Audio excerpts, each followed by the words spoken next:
Proportional Response. Book 1, Chapter 18, Part 2, The Unexpected. The first days of the war, as it has come to be called, were strange.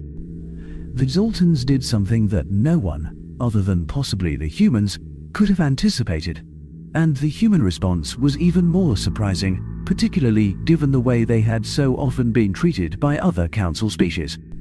I write this now in the hope that future generations will remember. Look to the first days of the war, consider what the humans could have done, or even with the intelligence that they had, could have not done. What any of our other species probably would have done. Yes, even us, even the Venter of those days, would have looked to our own first. Realize this, understand this, know it in your bones.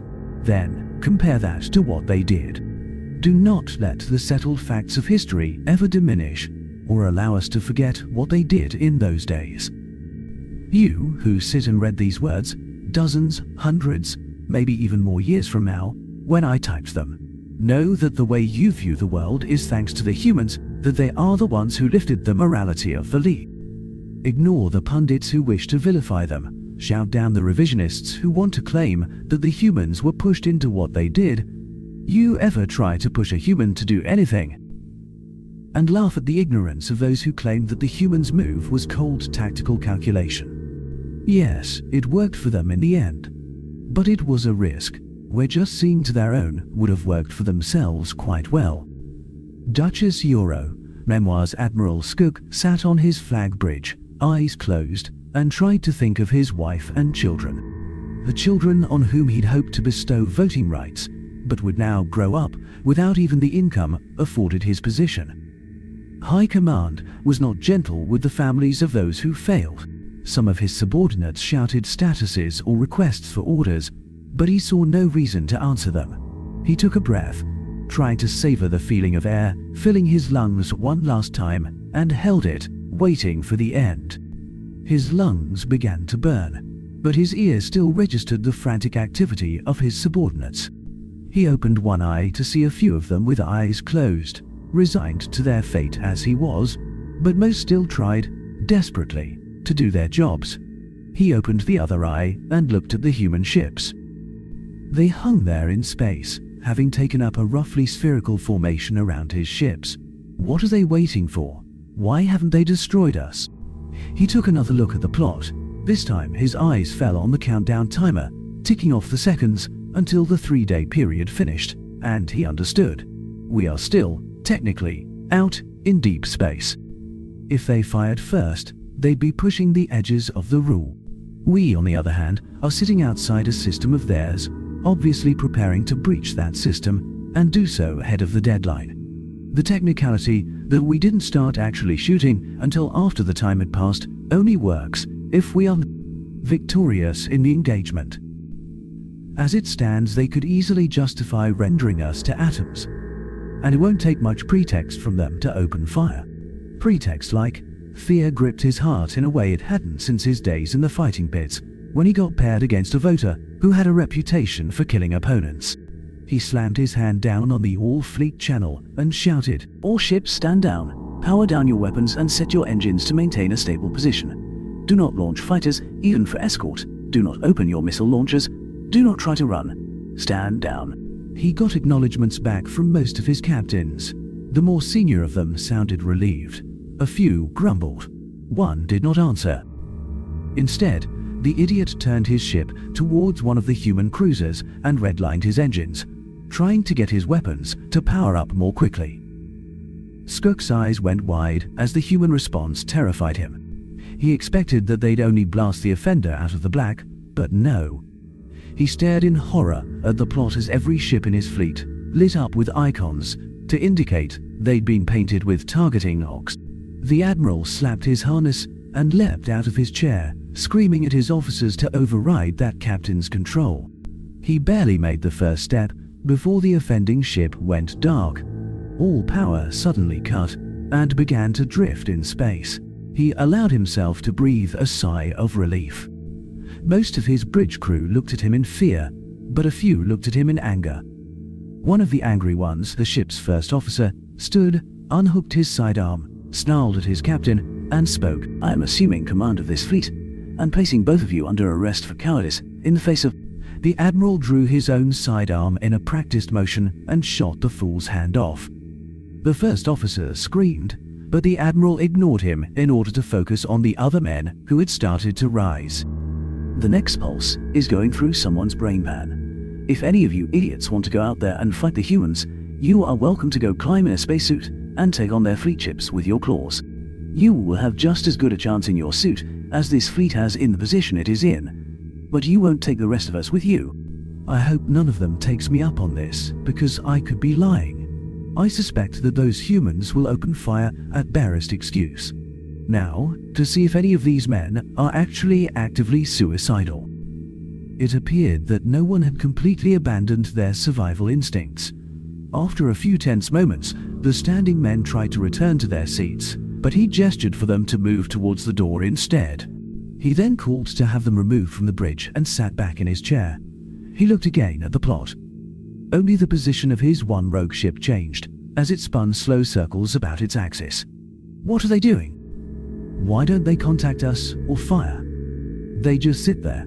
Horror swept through him as he looked at the countdown clock, and realization dawned. They don't want us to surrender. We only have a few hours until the time limit is up, and they hope we won't. He swallowed bile as he watched the seconds tick away. His breathing quickened as he pulled up the video of that thrice-damned human ambassador. He watched the entire broadcast twice and knew what he had to do. A few minutes ago, I hoped for a vote. Now, all I can do is save the lives of the men under my command. Not willing to trust his subordinates with the order he had to give, he got up and walked into his own office. Once inside, he pulled his holdout laser pistol from a drawer and used it to melt the door lock. Refusing to open fire in a death trap is one thing, but to actually surrender to an inferior force. One of those young bucks, either on my bridge or one of the others, is too likely to get us all killed. He sat down at his desk, pulled up a series of menus, and issued an emergency lockout command to every ship in the fleet. It is done. No one in the fleet, not even I, has access to command and control functions. Only communications gear, and then only the captains. With that, the admiral took a deep breath, hit a button which should open a line to the human vessels and, knowing his words, signed his own death warrant. He spoke. "Human fleet, we surrender. We have no voters in this fleet. Our crews are comprised entirely of non-voting soldiers." Fearadhach hopped from the deck up to his command chair. His ears swiveled as he did so, listening to the gentle hum of his little domain. The command and control for the space ring around the Gorful homeworld of Otalan. He smiled as he looked out over the banks of screens and the multicolored fur of the Gorful manning their stations, all with their ears standing straight up from their heads. Each one had one ear turned to his or her station and the other turned towards him to hear if he had any news. Nervous, all of them, even more so than usual. Well, I can't blame them. With the Zoltans and the humans actually planning to shoot at one another. Humph. Humans. They call us rabbits, as if that is an insult. But have we not managed to thrive out here in space? We can fight, even if we have to, though those who undergo the hormone treatments to do so are never the same again. Fearadhach gave a shudder, remembering a video he'd once seen about soldiers who had survived to... A warning ping sounded from his console, and every ear in the room turned to him. His heart began to beat fast in his chest, and he saw nervous ticks on every one of his staff. Fear at what that sound meant made his mind wander a moment. That ping would be a warning klaxon with most of the other races, but such things don't work as well for us. Our keen sense of danger. One of his people called out in an admirably calm voice. "We have a fleet dropping out of FTL estimate translation to normal space to complete in 30 seconds, sir. I can't get a good read on the ships, but there are at least 4 of them, and they are larger than any freighter I have seen. They're also making the transition far too fast. Oh, by the leaf and goddess." Fearadhach thumped a foot down on the floor and cut the woman off. So much for admirable calm. He gripped his own chair to keep his hands from shaking, but could feel the vibration of his ears. Not that I seemed to have much place to talk. He took a moment to breathe and tried to make his voice come out in at least reasonably reassuring tones. He didn't entirely squeak his words and decided to call that a win. Someone put the emergence point up on the main screen. Get a channel open to that incoming fleet and bring all of the automated weapons systems online. Signal the defensive fleet and tell Admiral THPTBP that she has command of local space.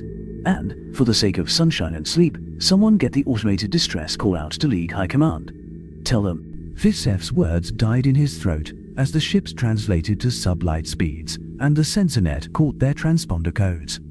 Every one of the ships registered as Sultan warships flying under League command. He gripped the arms of his chair and felt his ears lay back in fear. At the same time, he heard a collective sigh of relief from his staff.